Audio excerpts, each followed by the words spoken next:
Okay, now, so we've been talking about how painful it feels when either you or your partner have, if you like, lost that loving feeling. You can feel quite lonely and lost and disconnected, and it feels quite painful and sometimes hopeless. You're not sure if you're ever going to be able to get it back again. And so I've talked to you in another video about how you can create the conditions for recovering those loving feelings, and it's important to create those conditions. So how do you do that? Well, first of all, the reason why it is also painful is because we come into the world with a biological need to bond to our mothers, but fundamentally to bond. And that means that we need physical closeness, we need emotional openness, we need affection and warmth and nurture. We actually need all those things. Now, we also need food and, we need shelter and all of those things. But as adults, we can provide those things for ourselves. But that need for connection, for physical closeness, for touch, and the need to touch and to be touched, to engage, we actually need to be in a relationship with another person. And when that other person is your husband or your wife, and it looks like that's not happening, that is painful. So, like I say, first of all, you create the conditions. Secondly, you actually set about, I've said agree to be kind, be caring, to spend time and attention with each other.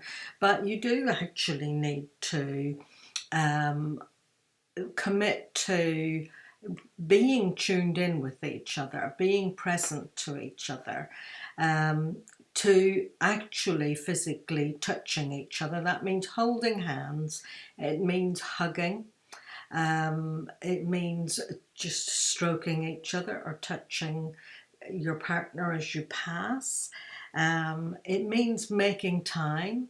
Um, by making time and sitting down to talk and to touch, and even if it's just a hand on the shoulder, all of those things say, you matter, you're important, you're special, or you're valuable to me, you're worth my time and attention.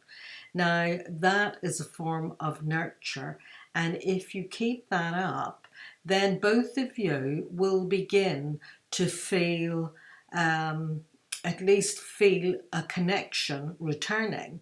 Now, the important thing here is not to turn this into a sexual encounter.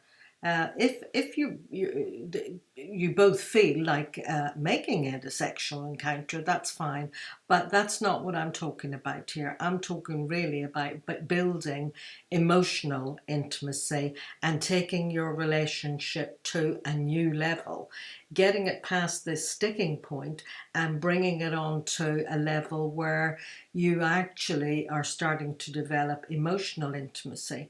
Because what happens sometimes, because we have such a need for physical closeness and for touch, and if we're not able to do that emotionally and be emotionally expressive, then often it gets subsumed into the sexual relationship.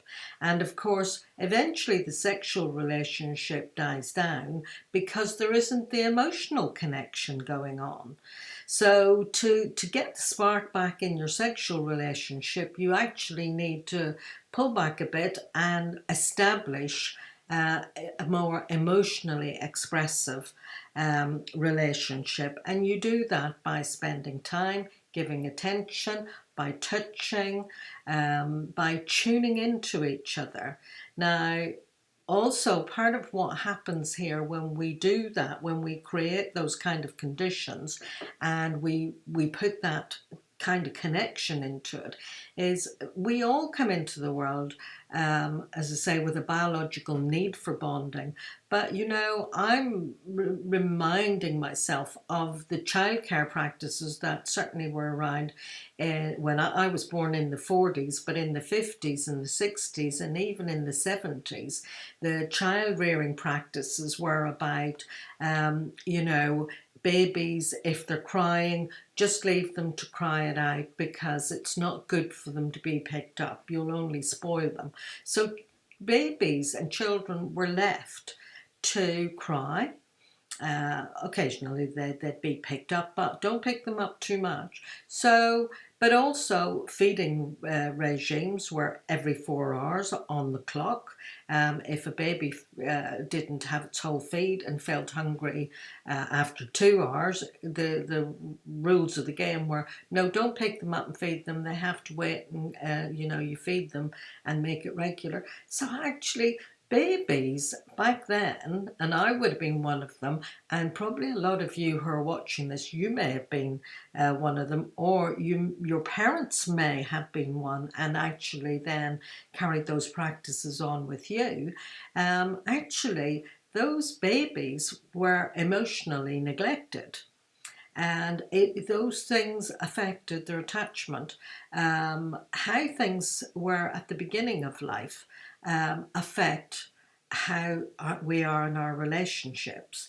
Those old feelings of longing and yearning all get triggered off. So one of the things is in a relationship, one of the functions of a relationship is as a couple that you actually are instrumental in repairing the damage of our early experiences. So, you know, make a commitment that you'll both be there for each other. I mean, people talk about, oh, I want to be there for him. Well, what does that mean? It actually means paying time and attention and touching and tuning in and being present. And that is very nurturing. If you've got a partner who doesn't seem able to do that, see a therapist, because part of the therapeutic process is that you get that kind of connection from a therapist or even a well-trained coach. Will tune into you, will be responsive, will be caring, and will help you to work your way through. If you really want to dive into this and tackle all of this building of emotional intimacy, head over to kajabinext.com and check out my program Mend It, Don't End It, and you'll find that there's 55 videos there telling you all about this process. But look out for the next video. Bye for now.